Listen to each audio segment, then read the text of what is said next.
This is Brother Medina for Tuesday, Seventh-day Adventist, and please let us start with a word of prayer.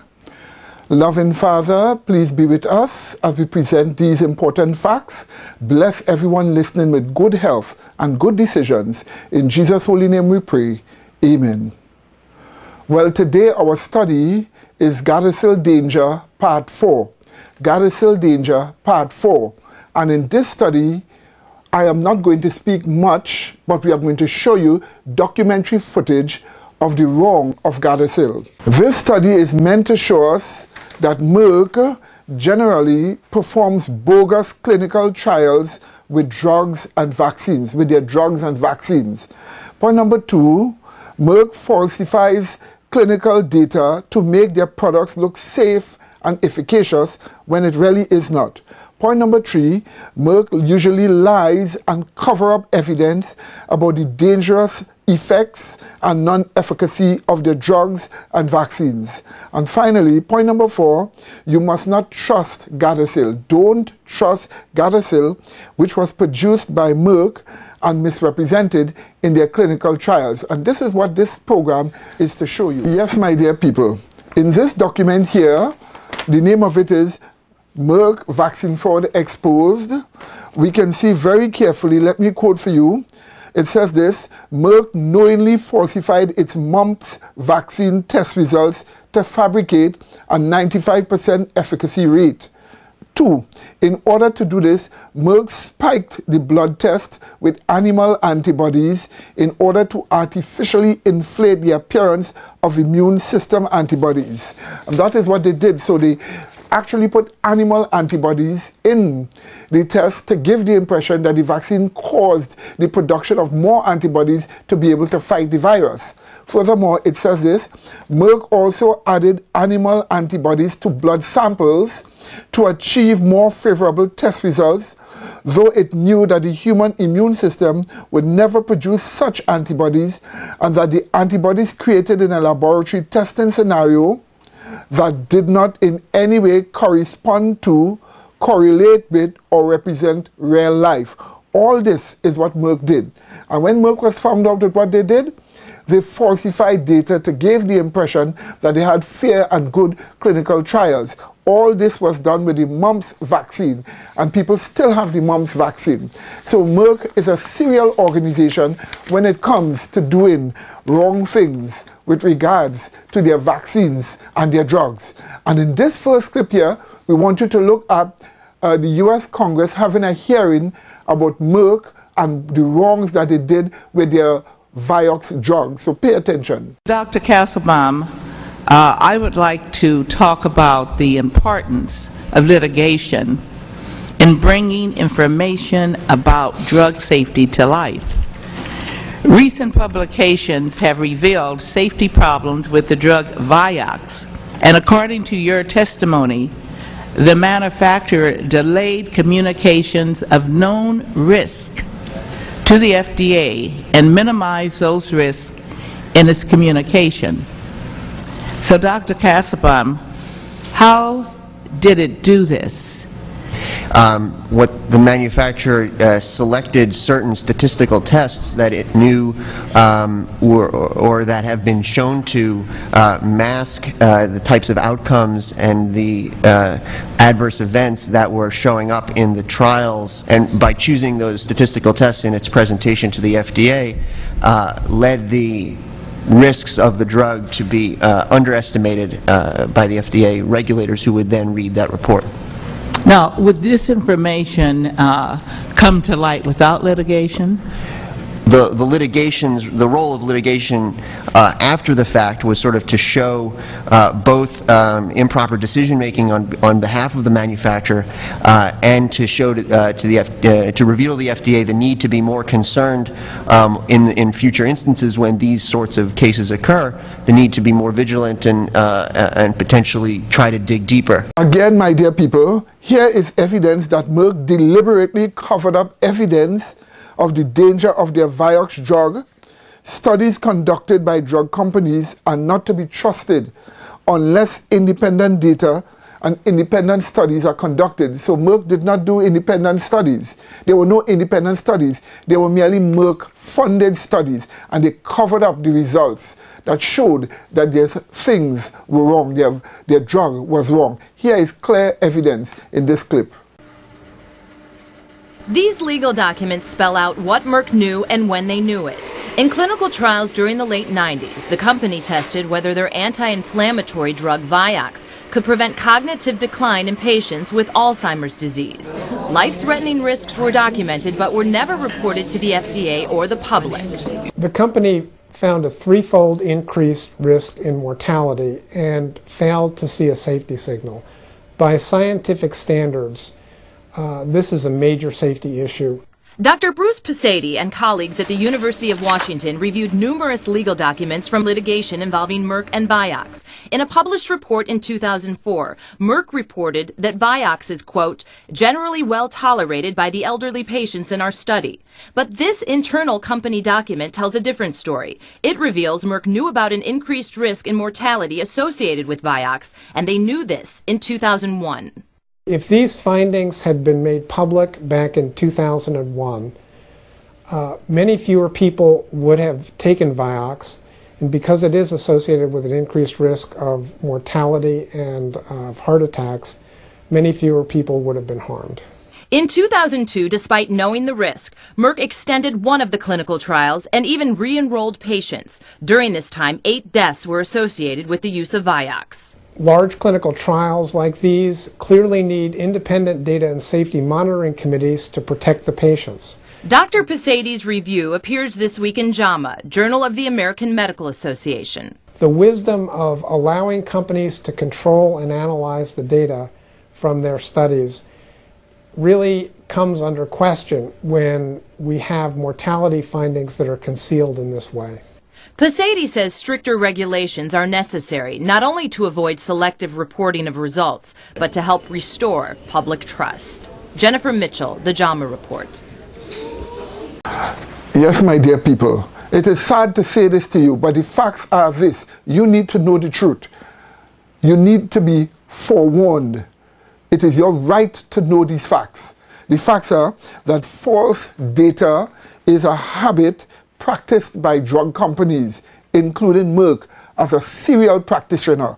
So these false data, and as a habit practiced by these companies, renders their products unreliable, and especially Merck's products are unreliable. And this is the reason why you can't trust their Gardasil studies, because their Gardasil studies has a lot of false data with it. Take a look at what this clip tells us. The evening. Busted. Scientists leave out data to produce bogus findings. The BMJ, which is the British Medical Journal, is sounding the alarm that data reported by scientists is too often not the truth because researchers leave out inconvenient data. Kind of like the inconvenient truth with Al Gore. Turns out that this is no once-in-a-while kind of problem either. The BMJ claims a large proportion of the evidence from human trials is unreported, and much of what is reported is done so inadequately. And then it goes into a little more commentary. Big Pharma's pills and potions are often pushed based on studies that simply ignore and leave out major data about what is really discovered about a medication lacking of benefits, potential dangerous side effects, and more.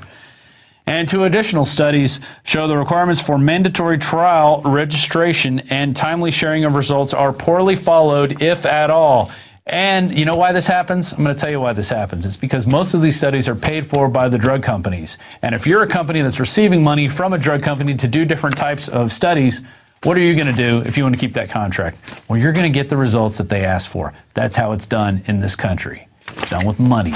That's how elections are stolen, like what we saw in Iowa. Now you would remember that India banned the use of Gardasil and stopped all these so-called clinical trials that were allegedly going on. Here is a video clip that will show you what happened in India. Again, here is further evidence that Gardasil does not work, and there's not a shred of evidence that it prevents cervical cancer. And this is based upon what happened in India. Take a look at this clip.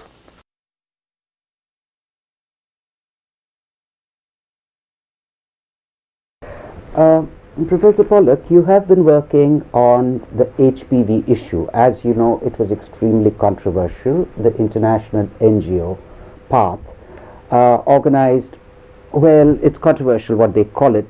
They said it was not a trial, but it was a trial in 2 states of India, Gujarat and Andhra Pradesh, where they immunized young girls for HPV vaccine, allegedly leading to the death of 7 children. It was controversial because of the deaths on the one hand.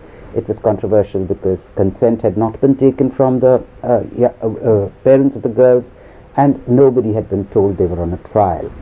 That has been suspended for now. You've looked and reviewed all the studies that went into making of the claim for HPV. Would you like to tell us something about your study? Well, we really went back to very fundamental questions. One of the problems is we don't know whether HPV vaccine works, and we wouldn't ever know for 30 years. So basically, the vaccine is being rolled out on the basis of either proxy measures of outcome or teachers or but not actually on real absolute decreases in deaths from cervical cancer. Now, the rationale for using HPV is to decrease the incidence of cervical cancer in the community. So in India, we wanted to look at, first of all, the claims that PATH had made. PATH was doing this study in 2 states. And it was interested in this study because it was claiming that the burden of cervical cancer was particularly high or above average in these 2 states. So we wanted to actually understand the basis for the cervical cancer data, but we also wanted to look at the HPV types because the vaccines are only effective against a couple of the phage types, and there are many different phage types.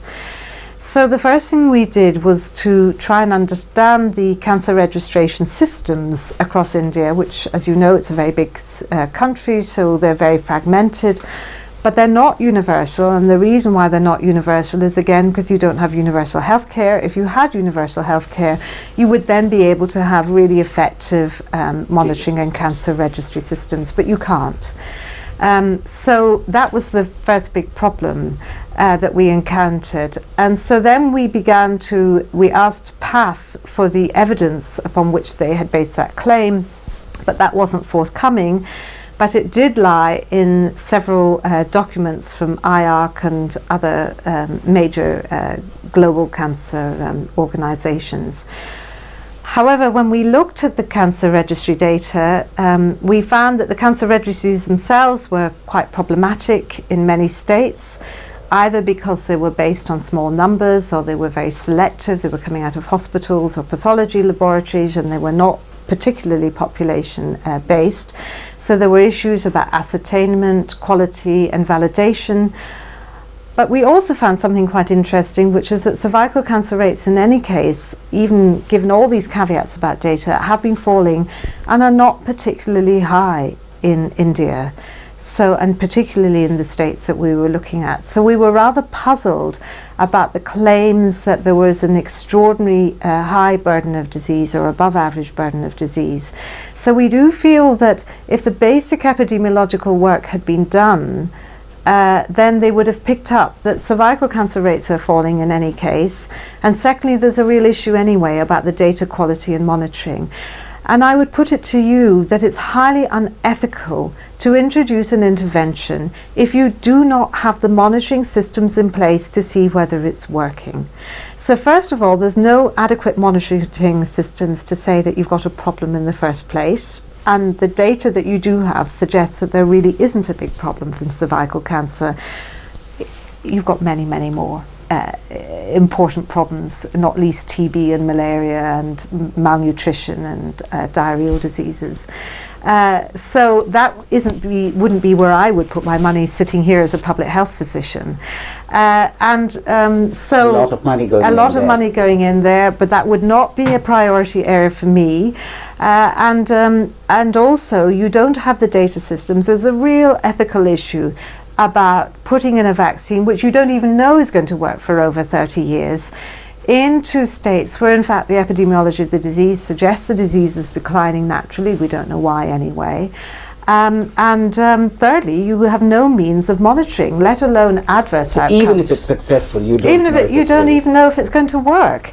And now we have a similar parallel, of course, with our breast cancer screening programs in Europe. We introduced them over 20 years ago in Britain without properly good evidence that of an effect in terms of mortality. The Scandinavians have now shown that breast cancer screening probably has no effect at all on incidence or overall mortality, and indeed it may have several negative effects, both psychological harm, but also of course exposure to radiation, which of course again is a cancer hazard. So as a result of that some 25 years later, we're now reviewing the whole basis of our breast cancer screening program. Now, it's huge opportunity costs we're talking about. If you put money into, and this is a very, very expensive vaccine, it's the most expensive vaccine that we have. And if you put money into a vaccine, you should know that it works. And if you don't know that it works, then you have to be aware that there are huge opportunity costs because you're putting money into a vaccine program which then diverts resources away from other essential basic services, which don't just include treat drugs I'm talking about. I'm also talking about staff time, staff effort, counselling, the worried well, and what are children and women to make of this. So I think it's a highly irresponsible action that PATH actually went into that area without having got the basic epidemiology right. And that's in terms of the cervical cancer epidemiology. The other thing is in terms of the HPV types. The studies in India are very, very small, and in the healthy population, they do not again support a need for this vaccine. And I do hope that your government officials will read the paper when it finally comes out. It would have been very nice to have had it published here in India. And I hope that people will take the time. And this is a sort of really very important work because the vaccine market is expanding because vaccines are very attractive. They're attractive because you're going for a healthy, well, mass population of tens or hundreds of millions. So they're very attractive to the pharmaceutical industry. And they're attractive in terms of administration as well, because you're putting them into healthy people, so you don't need to worry about their care or their aftercare. But I put it to you, it's a huge irresponsibility if we go down the vaccine road without actually understanding whether these vaccines are appropriate, whether they work, and whether we've got the systems to pick up adverse events such as deaths or morbidity, and actually the long-term effectiveness. So, and it's not just HPV vaccine we have to be worried about. There are many other childhood vaccines that are coming out that we don't know whether they work and whether they're appropriate. Yes, my dear people, do you see why we have been warning you? Do you see why you need to escape for your life? You have to be careful. No minister of health, no ministry of health should trust in a company like Merck, which is so shady and which cannot be trusted in the things that they're doing. In this clip here is a doctor that warns that the Gardasil vaccine is very dangerous. Take a look at this clip. Hey everybody, Dr. Clark. New research has just popped up that shows, newsflash, the HPV vaccine is causing autoimmune reactions in certain people. Now, you shouldn't be surprised by that at all because vaccines of all kinds can cause autoimmune reactions. We're not talking about kids. We're talking about, not like little kids. We're talking about people in their 12, 13. Let's see what the age was. This study just came out of Germany. Investigators have identified cases of autoimmune disorders after immunization with the vaccine that begins with a G and ends with an Gardasil. Now, I'm probably going to get sued for saying that, but it's public record. It's right here. You should think long and hard about that. Now, I get it. HPV is related to developing cancer in women, and we certainly want to stamp that out. But you can't escape knowing this now. Now you know. You have to think about it. Do I want to do that? Do I want to have my daughter do that? Because do you really want them to have an autoimmune disease just so they don't get HPV? Now, there are some risk factors, and I'll tell you my totally functional opinion on this. If you've got someone that you want to give, you're considering getting the Gardasil with, there's some protocols you should probably do leading up to that. If there's a history of autoimmune diseases in that family at all, like if mom or dad has lupus, rheumatoid, or any previously identified autoimmune disease, there's no way I would let that kid have the vaccine that this study is talking about. Why? Because it's already known. You already know you're predisposed to having a hyperactive immune response, and giving someone a vaccine that's going to stimulate your immune system, that doesn't make any sense. Now, if there's not a family history, there are some things I would recommend doing in the weeks leading up to and the weeks leading afterwards to really lower the probability that they're going to get this autoimmune reaction. I was just reading again here. 2 groups presented on this subject at the meeting. One identified a case of multiple sclerosis after vaccination, and the second a case of neuromyelitis optica. All that means is brain inflammation after they got this vaccine. Now, if this is happening with this vaccine with kids that are not 2 and 18 months, what is happening? What is happening in kids that are that young and are getting vaccinations? I have a lot to say about this, and it's probably going to surprise you what I have to say. And we'll talk about this in a future post. But this is hardcore stuff. You need to know about it. You cannot walk through life thinking that everything that's on the market is totally safe. It's not going to hurt anybody, because that is BS, folks. You are the lab rat. I have news for you if you didn't already know it. When a medication or a vaccine gets released, that's when the real trials get done. That's when the real trials get done, and that's sad, and it's dangerous, and it should make you mad. Yes, my dear people. And in this clip here is an exposure about the real facts of the HPV, the human papilloma virus, plus Gardasil. This person here explains it carefully. Take a look at the importance revealed here in this clip. Now, what if everything you've been told about Gardasil and the HPV vaccines was a lie? What if it wasn't even true that HPV causes cervical cancer? What if the FDA knew years ago that HPV infections don't cause cancer, but they covered it up, refused to tell people about it? What if Gardasil was just pushed by pseudoscientific nonsense, complete junk science, and not only was useless in preventing cervical cancer, but was also potentially harmful to young women? What if all that were true? Well, I'm here to tell you today, I think it is true. We've all been lied to. We've been told that this virus causes cancer, and that in order to protect young girls from cancer, we have to give them a vaccine. Well, it turns out that not only is that not true, but in fact, these vaccines may cause an increase in the risk of precancerous lesions in young girls. Yes, you heard me correctly, that the vaccine may actually harm certain women. Now, here's a study that supports that. It's called the VRB-PAC background document. This is also on the FDA's website. I've got a link to it in my special report. And in this document, if you read carefully, you will find that the authors of this study are very concerned about the risk of harm to women who receive the vaccine. They even title it Concerns Regarding Primary Endpoint. And as it shows right here, what I've circled, observed efficacy is minus 44.6%. That means that the vaccine actually caused an increase in disease of 44.6%.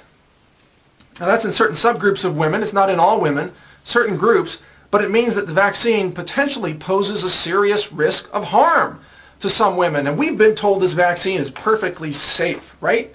We've been told no problem, anyone can get the vaccine. They've even tried to promote this vaccine for young boys. Didn't anyone tell them boys don't have a cervix? So, these people are crazy. They just try to promote these drugs for anything. It's classic fear-mongering and classic disease-mongering for the sole purpose of selling more expensive pharmaceuticals and vaccines to people who don't need them. Yes, my dear people, we have been showing you that you cannot trust Gardasil. In fact, the vaccine in this document here, 30 stunning facts they don't want you to know about Gardasil and the HPV vaccines. Here is exactly what we are told, I quote, "The vaccine Gardasil was fast-tracked. That was illegal.